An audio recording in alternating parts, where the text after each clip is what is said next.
Hamınızı təbrik edirəm Həzrət Zeynəbin mövludu münasibəti ilə. Gün hələ qarşıdadır. Mən sizə tövsiyə edirəm ki, ikirikən xanım Zeynəbə namaz hədiyyə eləyin və hacətlərinizi istəyin. Alimlərdən birindən elə dünən gördüm, deyir ki, ən çətin hacətlərimiz ki, nə qədər vurnuxursuz həll olunmur, xanım Zeynəbə and verəndə Allah keçmir o anddan.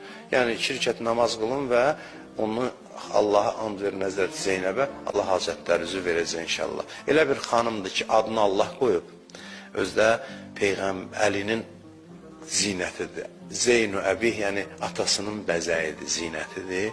Allah ona adı qoyub və Peyğəmbər görün nə deyib? Buyurub ki, Əleykum ən tuhibbu Zeynəb. Sizə tövsiyə edirəm, vəsiyyət edirəm ki, Zeynəbi sevəsiniz. Zeynəbin məhəbbəti ürəyinizdə olsun. Çünki bu məhəbbət insanı xilas eləyə bilir. Bir neçə adam var ki, ümumiyyətlə məsumlar hamısı qiyamətdə tanınacaq. Bir